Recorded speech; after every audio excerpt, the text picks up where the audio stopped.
Today, I have the honor to serve as the panel moderator featuring Latina candidates and Latinas in elected office in Massachusetts and Rhode Island. Thanks to the team at LatinasRepresent and the Center for Women in Politics and Public Policy for inviting me. And I'll be introducing the panelists in a minute. But first, let's talk a little bit about the context for our discussion. For the last 4 years, I've been working on initiatives to make women of color in public leadership more visible and better connected in Massachusetts. And to that effect, when I worked at the Women's Pipeline for Change, we identified close to 85 women of color who have been elected to offices across the Commonwealth. So our special number for Latinas, as you can see from the fact sheet that you may have in your bags for this conference today, is 41. 41. 41 Latinas have served in elected office in Massachusetts, ever. So think about 351 cities and towns with school committees, city councils, board of aldermen or selectmen, and a legislature of 200 members. Given that we're 10% of the population, 41 is not a huge number, but still, we salute the 41 Latinas elected to office, those brave women who have left a mark in public service across the Commonwealth. And you have a list of them in your fact sheet. Please join me in a big round of applause for those brave, courageous women. We have one of them here today, and many more that we know have contributed to our communities. Actually, no, there must be several. Who, besides Senator Sonia Chang-Díaz, do we have any of the other elected Latinas in office? I know Marta Rosa was supposed to come, other folks. And then we have other Latinas who have run for office here in Massachusetts. Just raise your hand. There you go. There you go. Raise your hand. Gloribel, Ivette. There you go. There you go. So the universe is larger, right? Out of all of the women of color who have run, many of them have been Latinas. 41 have made it and been in elected office. So let's go a little bit deeper.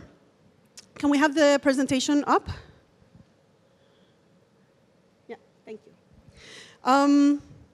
You see from the fact sheet that most of our Latina electeds have served in municipal office in school committees and city councils. And as you can see from this chart, the great majority of these Latinas have served in major cities, urban centers, or gateway cities, where most of our Latinos are concentrated, with Lawrence, Chelsea, Holyoke, and Springfield leading the way. So that's not surprising for most of you. But it begs the question, if these candidates come from our own communities, are they capturing enough support to keep them in office for a longer period of time, and perhaps to help them move up to higher office, from city council to state rep, or from school committee to city council, and so forth? Or let's consider another question. Can our Latina candidates win office in towns without a large Latino presence or in larger districts? So far, Amherst, Greenfield, and Westfield are the only towns that have elected Latinas, and they don't have a super majority Latino presence, right? So we need to think about that, because as Latinos continue to grow as a community in Massachusetts, and you see that especially in the public school districts, you start to see those numbers rise in terms of Latino students, but then no representation in many of the governing bodies that affect their lives. So let me ask another question. Why aren't more Latinas running and getting elected to higher offices, particularly the House of Representatives or the State Senate? You already heard. Senator Sonia Chang-Díaz is our first and only state senator, Latina state senator. And she is now running for her fourth term in the state senate, which is, longevity and seniority are super critical. And we just had our longest serving Latina step down this past spring. State Representative Cheryl Coakley-Rivera served on the state in the House of Representatives for 16 years, and she stepped down to take another public service office in the judiciary, I understand, and she represented Springfield. So let's think about that. Why aren't we running for higher offices? Something else I'd like to point out is that there seems to be real momentum for Latinas getting elected As you can see, since 2005, almost 10 years, the numbers of Latinas elected to office has skyrocketed, which is a good thing. And at this moment, we have 17 Latinas serving in office. But we also found that most of our Latina electeds stay in office for 3 terms or less. That's 6 years or less. The longest serving Latina, as I said, just stepped down. So here's another question for you. How can Latinas sustain longer political careers once they get elected? Because seniority allows elected officials to have more influence and play larger leadership roles. What are the factors that contribute to a Latina elected having staying power? Let's think about that. And let me throw one last slide here. And let's look at the neighboring state of Rhode Island for a second. Even though they have a smaller population, about a million people, Latinos represent 12% of the population. In this Rhode Island case, Latinas have not had as long of a track record being elected to office. They don't have the numbers that Massachusetts has. But they have elected more Latinas to the legislature than in Massachusetts. Moreover, the mayor of the capital city of Providence is a Latino, and he just ran as a candidate for governor. And a Latina joining us today is the Democratic nominee for Secretary of State, Nellie Gorbea, who will join us in the panel in a second. It's interesting, right? When we start imagining future possibilities for Massachusetts and Latinos in politics in Massachusetts, do we see more Latinas in the legislature or running for other statewide offices or congressional offices as it has happened in Rhode Island? Let's think about that. So what do we need to do now to take advantage of the political opportunities coming up as our community becomes close to being a third of the population in 2060? In 45 years, Latinos will not be a minority as we know them now. We will be a third of the country.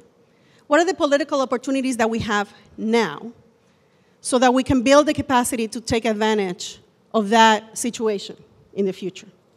So I hope this panel will help us answer the more complicated questions, but also the more regular day-to-day questions, as the ambassador and Lieutenant Governor Healy said.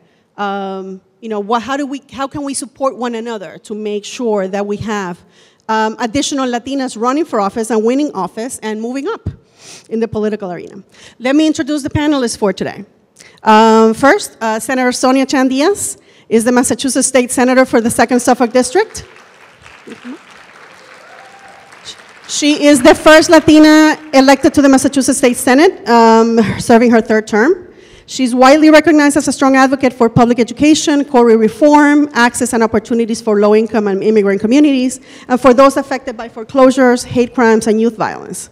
She serves as the Senate Chair of the Joint Committee on Education and the Vice Chair of the Senate Redistricting Committee, and she also serves as a member of several other committees in the legislature. Before attaining elected office, she served as a public school teacher, a senior legislative aide in the Senate, a key political advisor at the Barbara Lee Family Office, and as the Director of Outreach at the Massachusetts Budget and Policy Center. Thank you, Senator, for being here and joining us today. Our second panelist is Nellie Gorbea, candidate for Secretary of State in Rhode Island. Come on up. Nellie served as Deputy Secretary of State from 2002 to 2006 and a former Executive Director of Housing Works, Rhode Island. She has tackled Rhode Island's civic challenges during her years as a nonprofit leader and worked with chambers of commerce and economic development groups on the challenges facing the business community. Founding president of the Rhode Island Latino Civic Fund, she is the recipient of a number of awards, including the Cesar Estrada Chavez Committee Award, as well as the Latino Public Radio Community Excellence Award. And now, in November, we hope that you can make it as the first Latina Secretary of State in Rhode Island. Our final panelist is Ivette Hernandez. She is a former candidate for Massachusetts State Representative in Springfield. Come on up, Ivette. Ivette serves the community as a social worker, serving low-income families, and she works for the Commonwealth. For the past 7 years, Ivette has worked to support troubled families and protect at-risk children throughout Springfield. She has held several leadership positions in nonprofit and civic organizations, including Voices for the Community, Springfield No One Leaves, Jobs with Justice, Pioneer Valley Central Labor Council, and the Women's Institute for Leadership Development. She recently ran for state representative in the 10th Hampton District to serve Springfield in the Massachusetts legislature, and it will not be her last run for office. I can assure you of that. She came in second in a three-way race, earned a respectable, number of votes. So, it's definitely a pleasure to have her here, having had that recent experience running for office. And then we'll begin by asking the three of you, and then I'll take a seat next to you, to go deeper into your personal story and tell us, what motivated you or prompted you to run and pursue elected office? What allowed you to say, I'm going for it, I'm ready, I can win? And describe for us that decision-making process and who accompanied you or supported you along the way. So let's start with Nellie. Okay. Can you hear me? Is this working? Uno, dos, tres. I don't know if this is, or is this for the camera? I'm not sure. Bueno, buenas tardes a todos. So yeah, it's it's an interesting path. I was explaining to someone there a little while ago. It was really a layering of experiences. There wasn't like this one moment, or I didn't grow up thinking like, oh yeah, and I'm going to run for something. I've always had it in me to want to change the world around me. It's just one of those things. Some people can redecorate rooms. I can't. I can walk into a room and say, yeah, that person's not talking to that person. This isn't going to work. Let's figure out a different way. And so it took me a very long time to realize that that actually was a skill set and that I was seeing things that others couldn't. So part of the path was to do that. The other path was to have a layering of experiences, of actually, being on boards of organizations and some of these appointed positions. I get why people go towards the appointed and not the elected panel. Although I do agree, you should sit in on the elected, because even if you're not going to do it now, at some point you might. And it's good to start hearing these things. And I heard a number of those conversations before I was ready myself. And then the other thing that I would say is that, it has to be the right time in your life. And to have that support that was just spoken about around you. I'm blessed with a variety of friends and an incredibly supportive spouse who has been a real asset to my race, to my running for office. And that's very important. And for those of you who have kids, I will say this, Dios bendiga a mis padres, because there was nothing I could ever do as a child that my mom and my dad didn't believe that I could just do. And that stays with you. And it's that kind of resilience that you absolutely need to jump into this. And so keep telling your kids that they can do whatever they want, because that will eventually stick through. Gosh, there's so much I want to just say, ditto to what Nellie said. I would really agree similarly. For me, it was a layering of experiences. There wasn't a sort of I mean, at some point you have to decide, I'm going to pull this form and fill it out. But for me, it was really a cumulative experience of hearing over and over again in the community that I live in and that I love, and that I was, doing different kinds of, volunteer and service work through other means with, particularly in the, voter registration and voter mobilization field. I'm looking at my girl, Malia Lazu over there. I served on the board of Mass Vote, which she founded for several years before I ran. And in that context and others, when I would be out and about, I would hear people say, especially as I would be campaigning for other candidates and trying to get people to turn out or register, and I hear people say over and over again, no, I don't vote. No thanks. I'm registered, but I'm not going to vote today. It doesn't make a difference. Nothing ever changes in our community. They're all a bunch of bums. You can't trust any of those politicians. And I began to, over that cumulative experience, had this realization that for the agenda that I care about, the issues agenda that I care about, which, you know, I'm a unabashed progressive, that if we don't get past this issue of cynicism about government, we're going to keep losing, because we don't have the most money and we don't have the most, you know, institutional power. All we have is the most people. And if our people don't show up, we are never going to win. And it really threatened the policy agenda that I cared about. And so that was what pushed me over the edge in the end to say, I'm going to run, because I really believe that I can offer something in terms of rebuilding people's faith in government, period. And then hopefully we can get to the wins on other things built on top of that. I want to really also underscore what Nellie said about parents. One of the things I've experienced a few times in activist-y groups and trainings and so forth, and one of the icebreakers you hear is people going around and talking about their first political memory. And so many of the activists that I know, their first political memory is of their parents taking them into the voting booth with them. Mine isn't actually going into the voting booth, but there's this story that really is burned in my mind as my first political experience, although you might count it as political or not. I was in probably kindergarten, and I loved to go on the monkey bars more than anything. And one day at my school, the teachers told me that the girls were not allowed to go on the monkey bars anymore if they were wearing a skirt to school that day. And mind you, I'm in kindergarten. So I was distraught about this. I went home. I was very upset. I told my mother. And she got very angry about this. I didn't totally understand why. But something about, if they don't want the boys to look at your underpants, they should tell the boys not to look at your underpants, and no one is gonna, take away my daughter's rights to go on the monkey bars, and over-sexualization of young girls. So she marches into the principal's office the next day. She leaves me outside the office, but she comes out and she says, "You can now go on the monkey bars whenever you want." And that really stuck in my mind as, there's something here. Squeaky wheel gets the grease.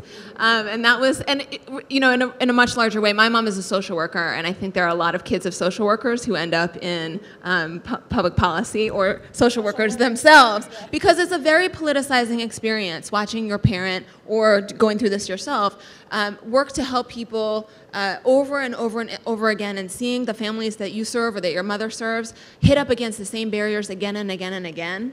And you think there's got to be a more systemic way to solve these problems so that we can actually get to success. So that was probably the beginning of the cumulative experience for me.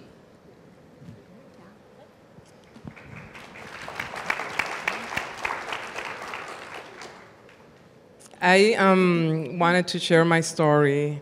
I came from Puerto Rico. I was born and raised in Puerto Rico. I had my first child in Puerto Rico at age 15, and I came as a teenage mom escaping severe domestic violence. I landed in a homeless shelter in Boston pregnant with my second child. My son actually was born while I was living in that homeless shelter. I only made it until 9th grade, never made it through high school. Can never share that high school experience, going through the first prom. So when my kids are coming to me talking about, I'm going to a prom, I'm like, prom? The hell is that? Like, really? And that I'm now spending money on something that I don't even know what it is.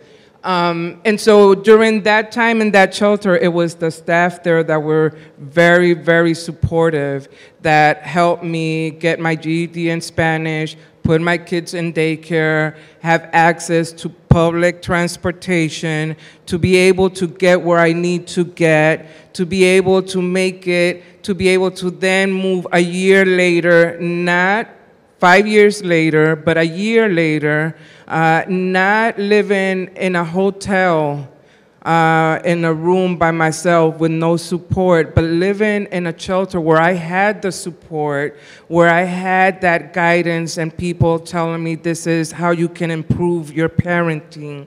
This is how, once I moved out, I had people coming to me and telling me, Ivette, I would like to help you, or we would like to help you get registered in college. So I went to Roxbury Community College, did my associates, later moved to Fishburg, did my bachelor's, and while I was doing my bachelor's, I got involved in volunteering for the Rape Crisis Center and a Battered Women Resources. And I continued to expand my network and understanding what was going on. Graduated with my bachelor's and started working for the state as a social worker for the Department of Children and Families. I've been a social worker now for 17 years.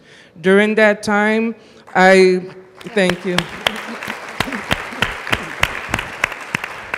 During that time, I ended up moving to Boston because, of course, now I'm single again, and I don't have the resources to move to Boston because it's very expensive, so I have to move to an area that I can afford. And I landed in the North End in Springfield, and wow, did I fell in love with the North End in Springfield. Fell in love. I'm going in for the first time in a McDonald's and I can hear merengue and bachata and salsa, and I'm like, whoa, where am I? You know, I now have the Old San Juan Bakery and I can buy the bread that I really, really like, that I can go to the stores and still feel that welcoming, that warmth, and regardless of what my coworkers would say, North End, why North End? Well, why not? Why not the North End? That's where I've been living since 2001 there. I was able to transfer, my job to Springfield and put my kids in an after-school program that at that time was only $1 a day. So I didn't have to worry about having my kids home alone. I didn't have to worry about my kids being unsupervised. How much is it now? Don't know. I know that families need vouchers to be able to qualify for that after-school program, okay? So once my kids got a little bit older, I was able to go back to school and I completed my master's out of Springfield College in social work. And that's where, thank you.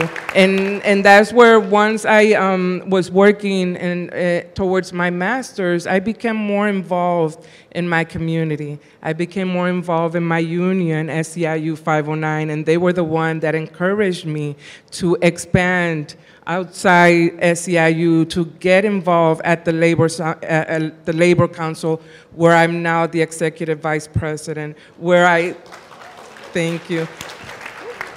And where I now sit as the executive vice president committee of Jobs with Justice, fighting for workers' rights in Walmart, workers' rights all over across the Pioneer Valley and Western Mass, and advocating for earned sick time, for raising the minimum wage, for many, many things that, at some point I would have thought, really, at 2014, this is what we're doing?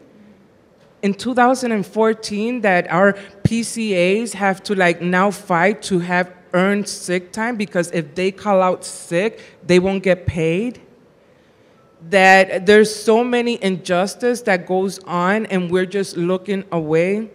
That that we're just blinding ourselves in terms of reality, in terms of what's really going on. And here I am 17 years later as a social worker, advocating more and more and more, spending more hours advocating as to why I have families still 2 years later in a hotel, as to why are we putting people in places where they have no access to public transportation. I mean, I'm loving what we see here and how we're coming together. But at the same time, I get depressed. I go home and I cry because there's so much that needs to be done. Okay, and the fact that I ran for office, and although I came second place, I was devastated to learn that we still, although we complain so much about the establishment in the valley and how little support we give to those that really want to come in and bring an influence and bring change. And that's where we have to be able to come together and get that work done. Thank you so much.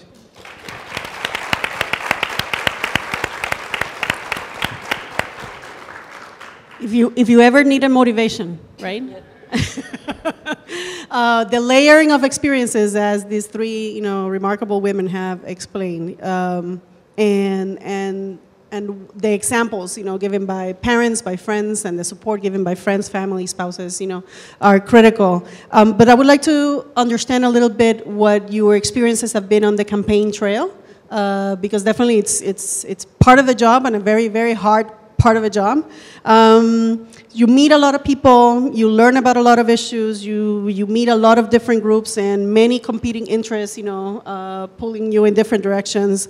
But you also have the privilege of having an amazing team grow and support your candidacy.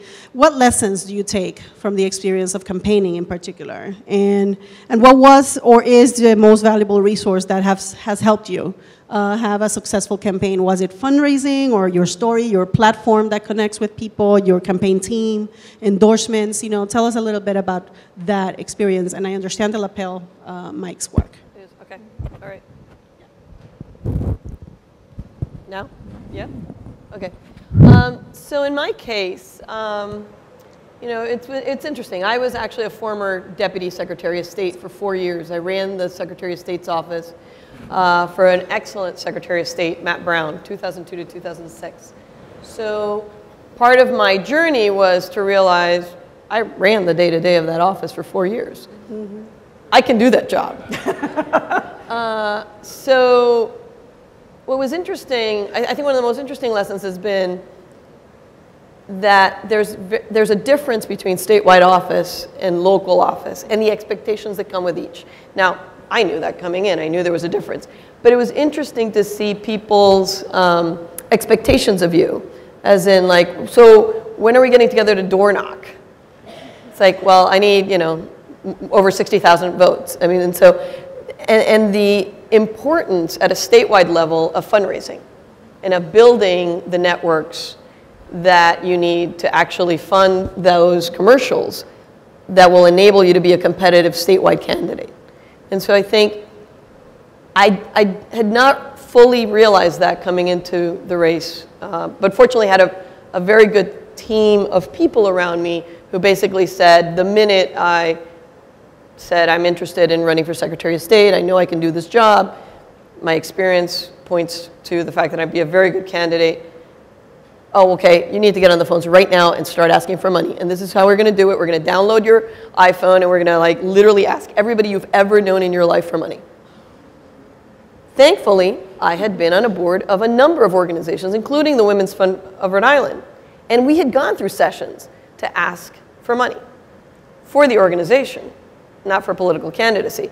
But I was able to, like I said, have a series of experiences in my life that prepared me then to say, okay, I know I'm not asking it for me personally. I'm asking you to invest in what I hope to do for the future of the state. And so that was, I think, one of the biggest realizations. Now, when I'm talking to people out on the street, they don't all get that. The experience that people have with candidates tends to be local candidates. Your city council race, for example, because that's who they're close to. In a state like Rhode Island, you do actually meet your governor or your Secretary of State or your congressman in the supermarket. It's actually a fairly common experience. But not everywhere is like that. And so that knowing sort of what you're headed into and then getting the right set of advisors around you early on is really good.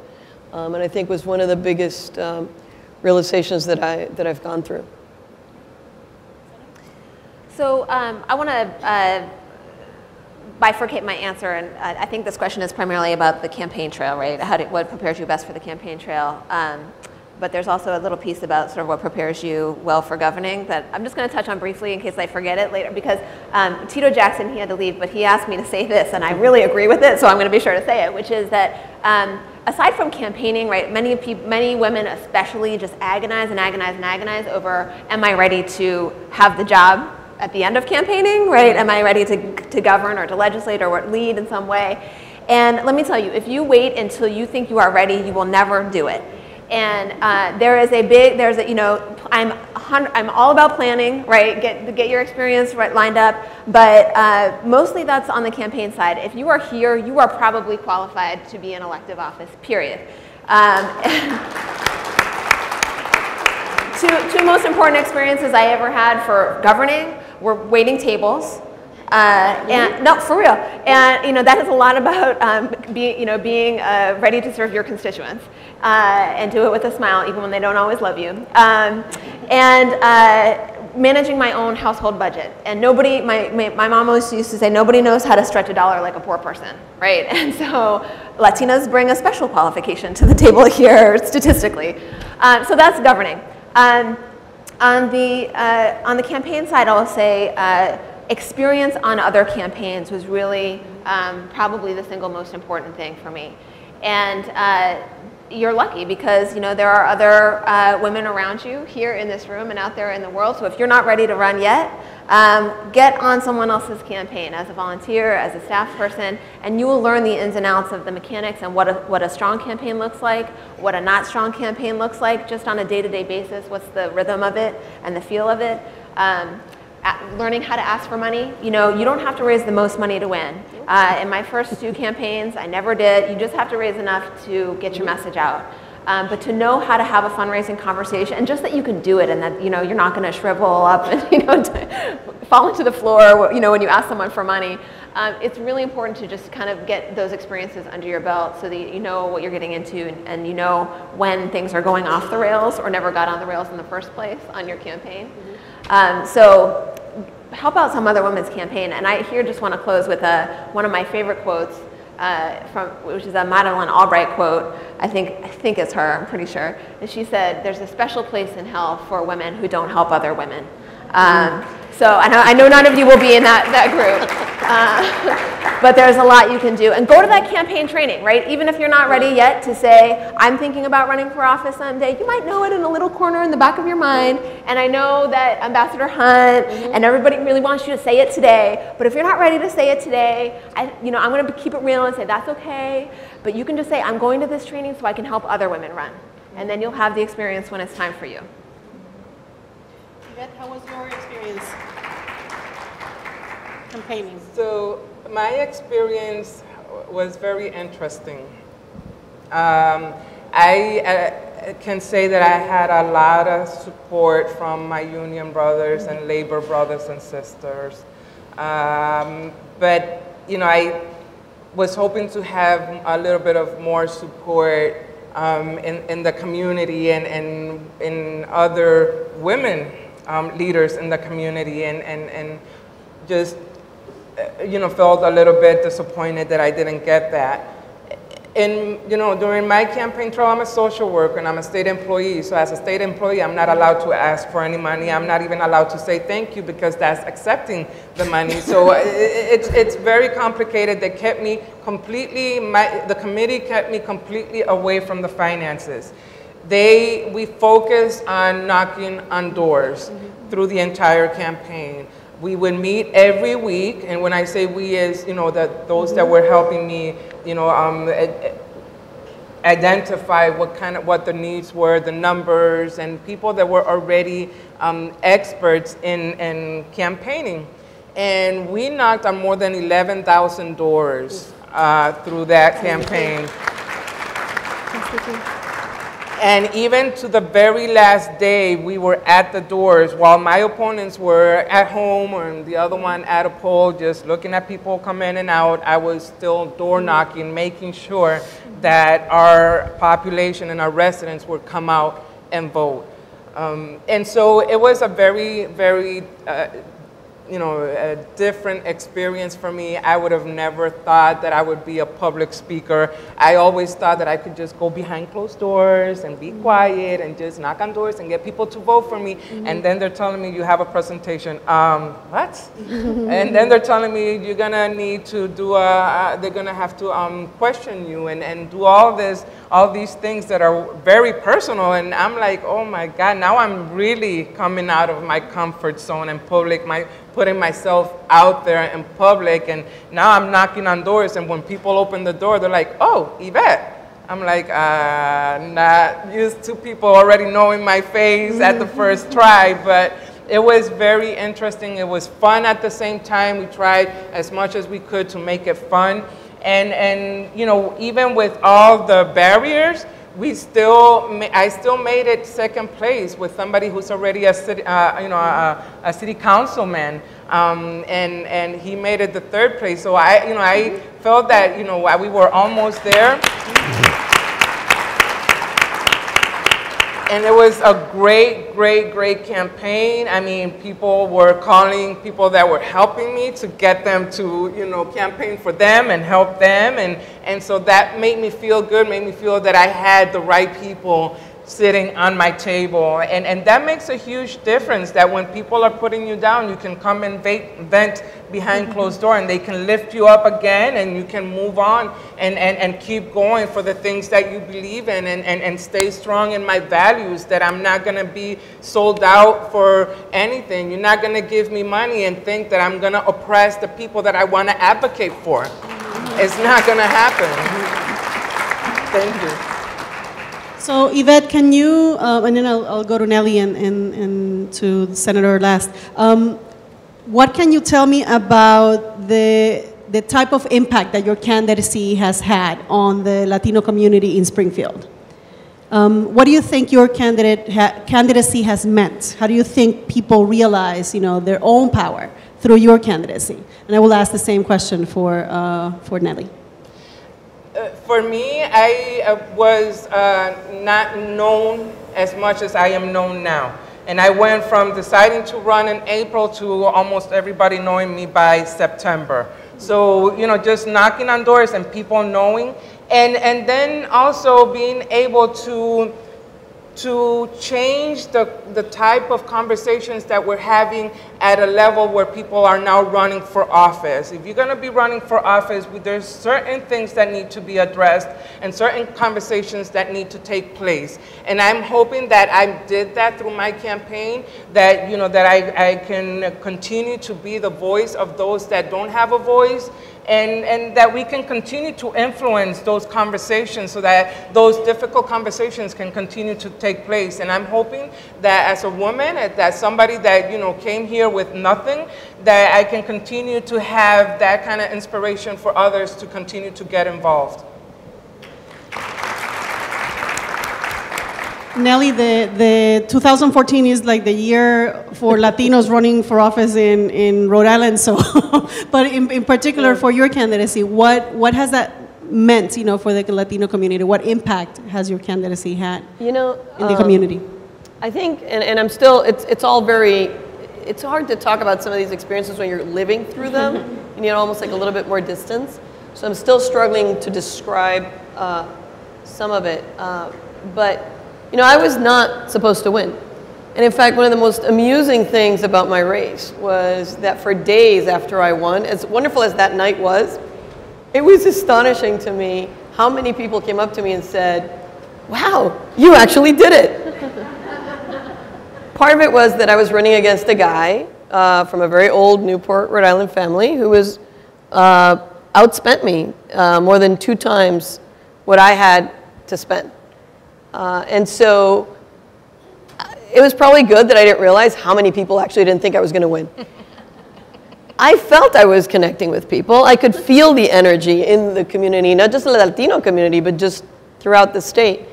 And so, it was like the weekend before the primary, and I actually went around in this actually it was a Greek festival in Cranston, Rhode Island, and people actually knew me, and they had seen my commercial, and they remembered it, and they knew I had been Deputy Secretary of State, and that I had the kind of experience that the state needed to move that office forward.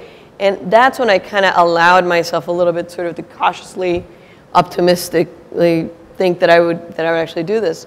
But what's amazing is, and I've been involved in campaigns of other people and really believe very strongly in the power of our democracy. I think the democracy is in the U.S. is amazing as long as people go out and exercise their right. And it's going back to you, one of the earliest things I remember doing in Rhode Island was a teach-in on how government works and why we have to get involved and all that. It's our government.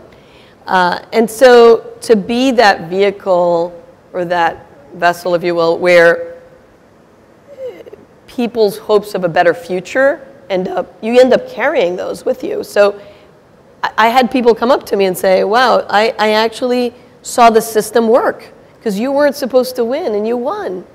And that is an incredibly humbling and exciting and amazing experience. And as I like to tell them, it's not over yet, because now everybody's telling me the opposite. And I was like, oh yeah, you got it in the bag. I'm like, yeah, no, that's what they told my opponent, and I beat him. So I'm working really hard for the next 5 weeks. Yeah, no, it's really that to be able to help empower others in that you can actually make change is a really, it's a wonderful opportunity.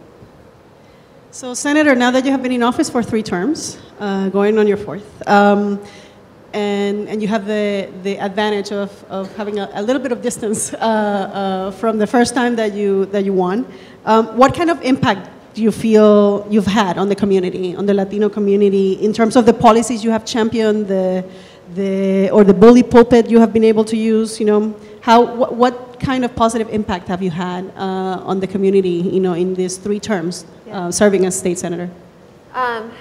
You know, I mean, so just so everyone is clear, so 3 terms is 6 years. The term's only 2 years, so I still feel kind of like a newbie sometimes. But I get people tell me I can't get away with that label anymore.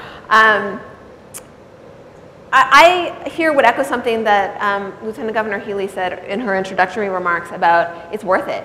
And I'll tell you, my husband was a skeptic about this when we first started this together. He wasn't my husband then, but he was still a skeptic. And so he really pushed me to put some goals down on paper when I first, before I was sworn in for the first time, to help us evaluate at the end of the first term, is this worth it for the sacrifice you have to make from your family life, your privacy, just a whole range of things.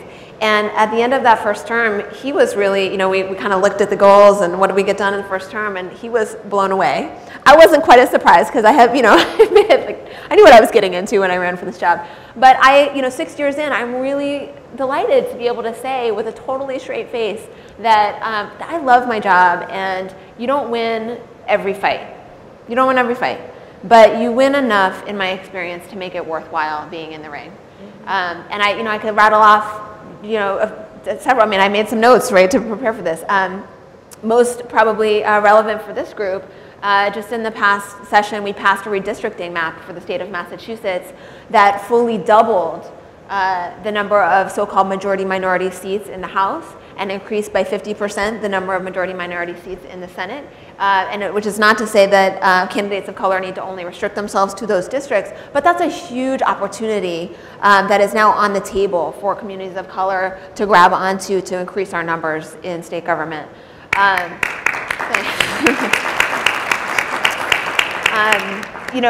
Working on the education committee, putting forth legislation to address the dropout rates in our state. This is a huge issue impacting the Latino community as well as communities of color. We haven't gotten it passed yet, but just putting forth a comprehensive package. Immigration has been something that, both because I care about it, but also because for up until recently, I was the only person of color, let alone female Latina, in the state Senate. So when immigration issues would come to the floor, it's not to say there were no allies in the Senate, but in terms of being, the standard bearer and a champion who's going to stand up and sort of do defense work anytime any anti-immigrant stuff comes to the floor. Thank you, Laura. And those are some of the ones that we've lost, to be honest. But it has driven home for me the importance to the community that they're watching. And even when you lose a vote, that people know that there's someone there who is going to speak for them. That was a new learning for me, that really mattered to people.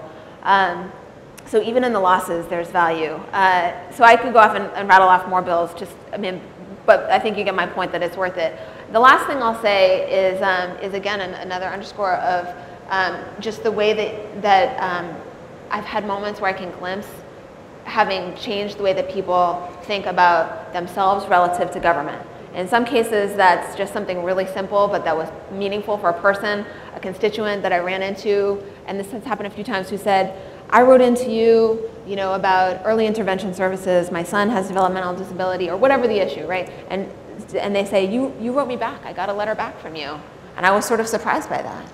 And that blows me away, because people should always expect an answer when they write into their government. But just, you know, and it's a firm policy that we have in my office, you know, that agree, disagree, that constituents will always get a response when they write to my office or call in or email about something, so that we can be changing little by little, person by person, the expectations that people have of their government, and the sense of power that they have over it. And then the last one I'll say is just sort of broadening the path, hopefully, for the image, the physical image that people have of what an elected official should look like. When I started at the State House, and this had its advantages. I'm glad that it's not still the case, but it has its advantages. When I started at the State House, some of you have heard me tell this story before, you know, I was 28, 29 years old, and hopefully I don't look that different now than I did then. And people in the elevators would, I'm sure, think I was an intern or something. And they would say stuff around me that they probably wouldn't say. You know, you would hear gossip and, you know, intel in the elevator that they probably wouldn't say around you if they thought that you were a state senator in the elevator. But now I think that doesn't happen to me anymore. And I think that people have a different physical image of what a state legislator might look like, because they're more used to seeing me around the hall or in their mailbox in a mail piece. Thank you. Now we're going to have some questions from the audience and let them answer. However, before that, everybody get up, because we need to stretch. I'm going to show you the campaigners stretch. Are you ready? I'm so curious. Yes? Okay. Let's go. So you reach very high for high goals. Yeah, I'm doing it with one arm, because I'm holding the mic. So you do it with two arms. Reach very high for high goals, but do not forget about the grassroots. Yes, right? Because we can. Those are the ones who make us win. And then you stretch to the right to get those nomination papers signed, right? You get those signatures in, and then you stretch to the left so you can get that donation, right? Because we need it too. And we give ourselves a hug for self-care. Oh, good. Because the campaign trail is really, really, really hard, right? And we finish with a round of applause. And this is, yeah, but that's not the round of applause I'm talking about. I'm talking about.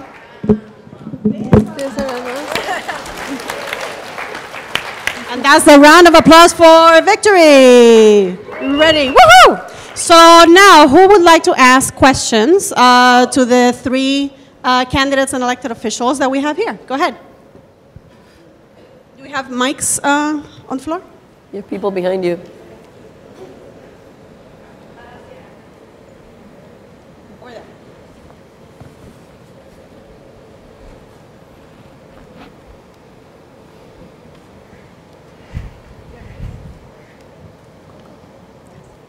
Hi, beautiful people. How everyone here? Thank you very much for being in this beautiful meeting and a room. After all, we always complain, but at this time, at least we are not gonna have to complain that we are no Latinas in a big meeting in UMass Boston. Thank you very much, every one of you, for being here. Sonia, I would like to ask you a question. Where and who in the State House have the answer to talk about seniors? Now, we're not talking about beautiful young people, 20 years old. Any person here, when the person is 30 years old, and nice and beautiful, in 35 years is going to be a senior. It's plenty of baby boomers nowadays. Y no tenemos aquí ninguna clase de ayuda para las personas mayores que solamente hablan español. ¿A quién volteamos? I know who to turn to because I work with all the politicians most of the time. And they say, okay, Caroline, oh, I know that lady Spanish with that strange last name. At least they know me. But what about any other person, another lady, another older person who needs some help? Yeah. Where do they turn to? Yeah. Thank you so much for everyone to being here. Yeah. Keep enjoying. So I'll give a quick answer to that, and this is one, if you don't already know it, I would ask you to just write this down because it's a great tool to have in your toolbox. It's the website wheredoivote.ma.gov. It's the Secretary of the Commonwealth's website in Massachusetts. But there's probably one for Rhode Island. If there isn't, I'm sure you'll make one. That this is an answer to your question. You go to this website, punch in your home address, and it will spit out the answer of all of your elected officials from, dog catcher to U.S. senator. Probably doesn't have dog catcher, but you know what I mean. And so the answer to your question, ma'am, is your state representative, your state senator, right? You shouldn't have to, find some special hidden person. It's the thing that I was talking about earlier about expect an answer back from the people who represent you and work for you in state government. And so if you've got a concern about senior issues, the answer first is you, right? The person sees you, and then to make that that wish, that advocacy known to the people who represent you. A more technical answer, I'll give the chair on the Senate side of the Elder Affairs Committee is Pat Jalen. She's a state senator from Somerville. Wonderful, wonderful human being, great advocate for senior issues. But I don't want to send all of you to her phone line, right? You should make sure that your elected officials are doing right by you and the issues that you care about. Over here. Hi, my name is Evelyn Reyes Beato, and I actually have a response for La Doña. Aquí al lado de mí está sentada Vilma Valentín. Ella es Community Service Advocate for Direct Services in the Commission of Affairs of the Elderly. So come on over and meet her, and you'll get all the information you need. My question for the entire panel is, the several women that raised their hands here that wanted to run, what advice would you give them to sort of keep that desire in them? Because there were more that wanted to, less that didn't want to run than the women that did want to run. So what advice would you give to them? Who wants to take that? Sure.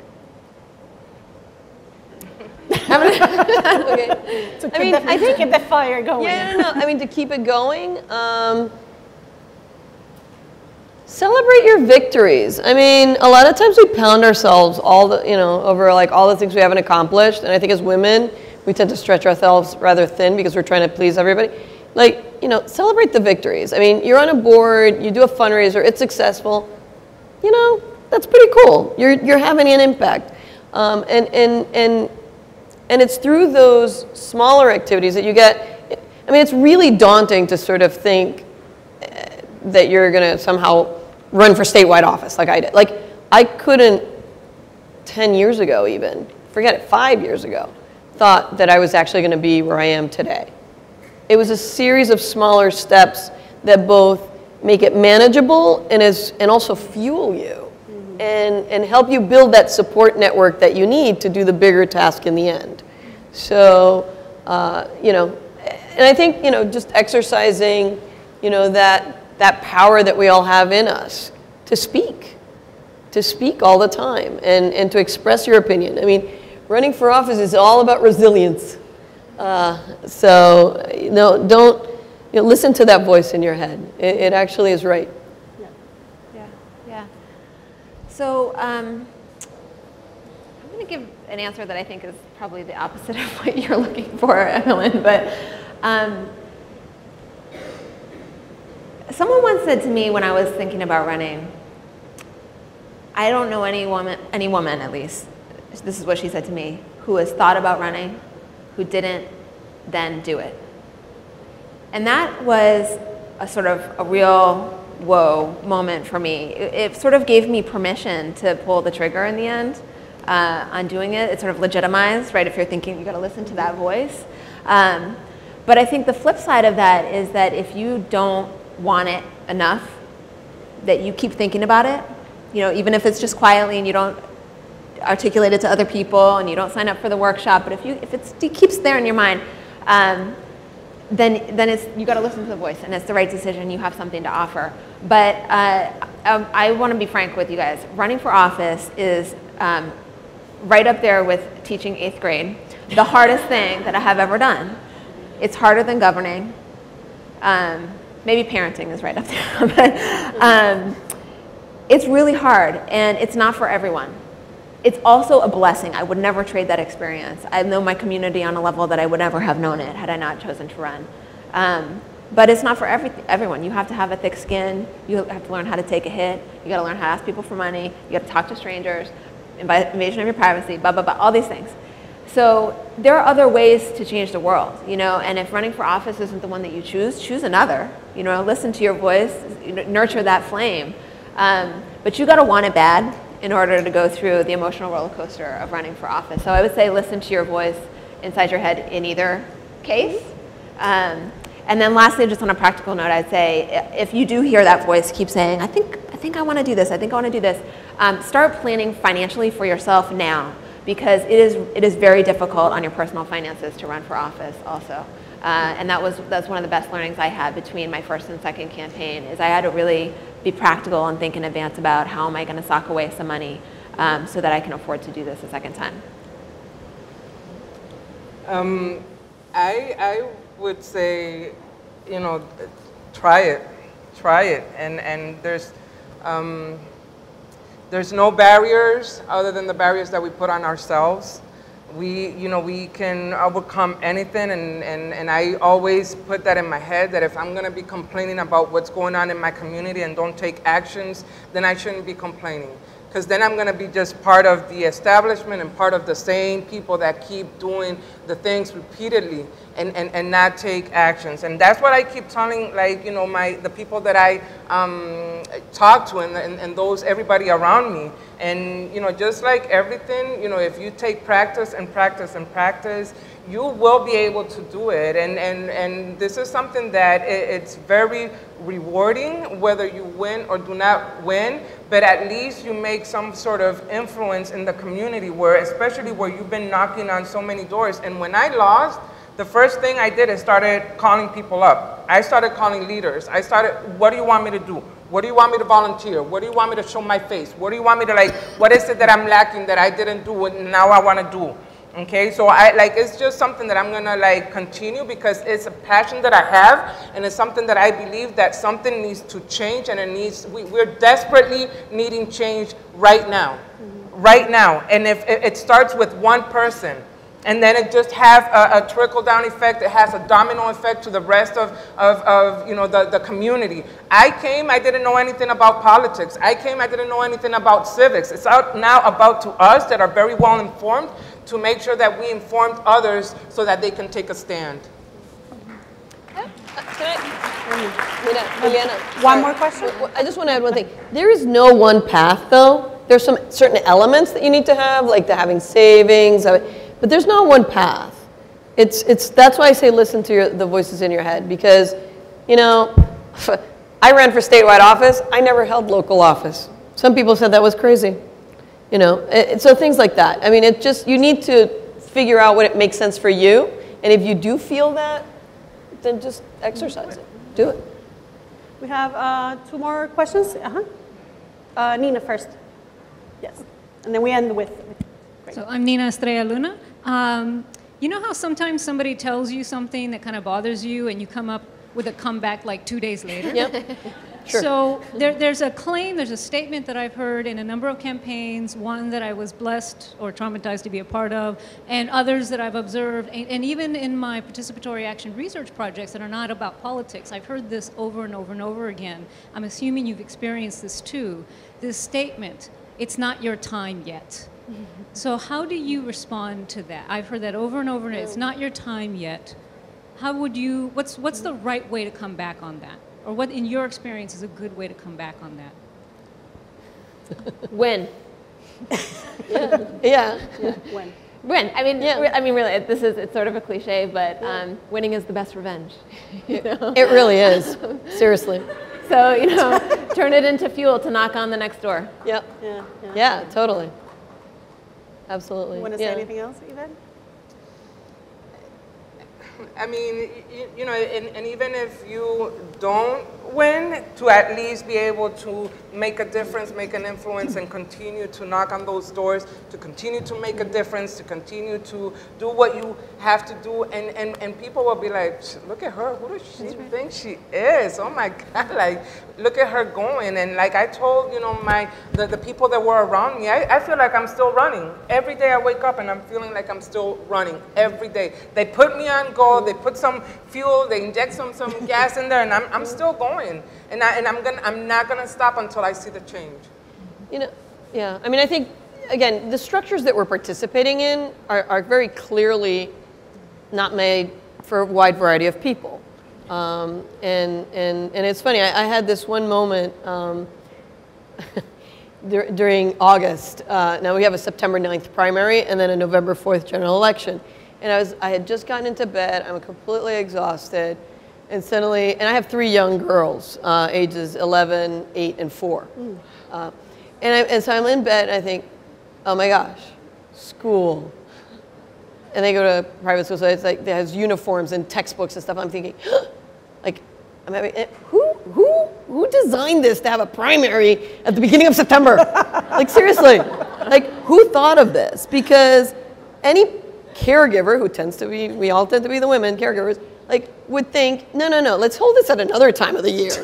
Like, beginning of the school year is not the time to be doing other major things in your life. And so, clearly I hadn't really thought of all those things when I jumped in.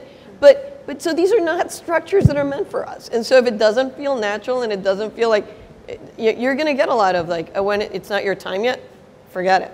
Like, then go and do something else. But you've gotta use that as the fuel to go for it, because the structures we have are not, you know, ordained by God or anything. They're made by human beings, and we can change them, and we can make change for the better.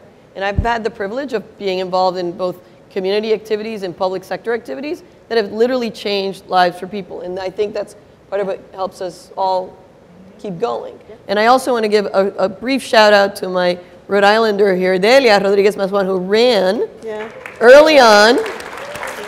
And I remember Delia's race out in the burbs, outside the city. And although she didn't win, she's one of the people who helped us move forward. And so, you know, it's about making a difference. Last question. My name is Paola Ferrer, and I have a question that pertains to running. It has to do with that dirty 5-letter word, money. How did you prepare financially to be able to run for office? And I'm not so much concerned about how you were able to raise money for the campaign itself, but how did you put your own personal finances and your own family finances in order to be able to support yourself during the course of your campaign? Thank you. For me, it was very, very hard. I'm sorry. You know, as a single mom, I could not stop working. I had to stop all the way to, I had to like continue to work all the way to the very end of my campaign. I had to work full time, and I had to campaign after hours and on my weekends. And every time I did something, I was so mad because I'm like, oh my God, this is so unfair. Now I have to worry about paying the bills, but like I have to make sure my car has gas to make it to this place. And not only that, now I have to like, you know, make sure that my image, you know, not just as Latina, but now like a public image that like, now I have like, you know, I have the dress code that I'm like, you know, speaking the way I'm supposed to, you know, as a public figure, and now people are telling me, you know, you can't be chewing gum, Yvette, you can't be doing, there's certain things that you can't do, and now, you know, and towards the very end, oh, you gotta tell your kids this, oh, wait a minute, now you're giving me parenting advice too? Oh my God, this is insane, like this is, you know, and it's very difficult, and we have to pull it through. You know, and if we want to bring change, especially for those that are at a disadvantage, we have to take action, and we have to like make it so that people can see that, you know, if anybody can do it, you can do it too. And let's move this along and be each other to be able to be a support to each other. Yeah. So we have Yvette that had to work full-time throughout the campaign. Nellie and Sonia. Sonia, you have referenced the whole budgeting piece, but anything that you want to add? Yeah, so I mean, I'm so glad that, Nellie, I'm so glad you're here, and I'm so glad you're here in Massachusetts, and just, you know, being a story, because it's really important for women to hear that you know, and when I say win, right, winning the election isn't the only way to win. And I lost my first campaign. Yeah. And you make a lot of people think, you know, and you build a base for the future. But I'll be blunt, you know, and I think this is a problem that we as a community and as a society need to address. That, you know, I don't know what the margin was in your race, but I would be willing to bet that had you not been a single mom, had you been able to take a leave of absence from your job and afford that, you probably would have won. Yeah. Yeah. And you know, for me, my first race, it was very total anomaly, right? I was able to leave my job because it was a short 3-month sprint of a campaign. And I didn't win that campaign, but I came close enough that I exceeded people's expectations, and I was able to build, and it wasn't my plan to, you know, lose the first time so I could win the second time. But, you know, I built up a credibility, I built up a volunteer base, a donor base, name recognition that allowed me to win the second time. And between that first and the second race, people, you know, this drives me bananas when people say, oh, you know, I like that candidate, I hope she runs again, or I hope he runs again. And you want to shake people and say, do you know how expensive this is? You know, this is hard. And I had to basically wipe out my savings to do it the first time around. And so it wasn't a foregone conclusion that I was going to be able to run again 2 years later. But I was fortunate. You know, I was in the opposite situation from Ivette. I was a single person. I did not have other family obligations. I didn't have to provide for children. Didn't have to make sure I maintained health insurance, you know, for someone other than myself. And I had a job that paid, you know, not great, but better than average. And so I was able, and I know how to live cheap because I was raised by a single mom. And so basically, you know, for a year leading up to running, I had a job where I could live, I put away half of everything that I made and, you know, lived on peanut butter sandwiches and ramen and in preparation. I didn't know I was going to run, but I wanted to be financially ready in case I did. And that is what allowed me to run the second time. But it's a very unusual set of circumstances. It's not available to everybody, and that's a systemic problem we need to address. Yeah. Absolutely. I mean, it is very clear that, and especially after Citizens United, that this country is going to go through some very dark times. You know, I was very fortunate in that my husband, bless his soul, was extremely supportive of my candidacy, has a stable job. And so we planned a few years, you know, ahead. I was also able to enlist my parents who lived in Puerto Rico, but asked them to come up closer to the elections. And so they took care of childcare so that we didn't incur extra expenses with having somebody take care of the kids. But I'll say this, I also depended a lot on my friends, on my Latina girlfriends, and saying like my home daycare provider family, who are gente son panes de Dios. I mean, it would be kind of like, yeah, I forgot I have to go to this event at like from 6 to 7. Can the kids stay, you know? And they wouldn't charge me extra or anything like that. And so there's a web of interconnectedness that you have to rely on. Nobody does this alone. I mean, even the guys who look like they're doing it alone, they have like a whole other support system underneath them. And we just don't see that.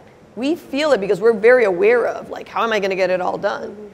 But the truth of the matter is that anybody who runs for public office has a support system.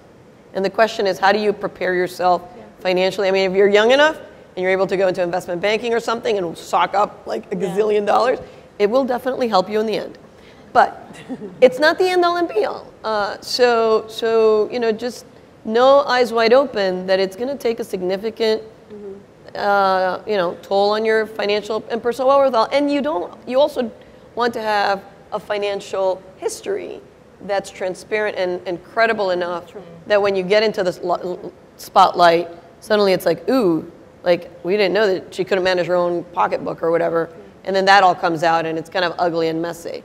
So you have to put some distance from some of those episodes which happen. I mean, they do.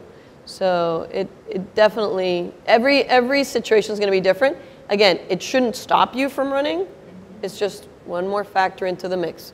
And you should definitely, if you hear that voice calling you to run, you should definitely do it. Because there's not one path and nobody has the solution. The solution is really within yourself and the support systems that you have around you. This has been a fabulous panel. Thanks to Help Me. Welcome. Thank all of the panelists for their amazing contributions to our discussion. Some of them may remain here for networking for a little bit. Thank you so much for your attention and your consideration.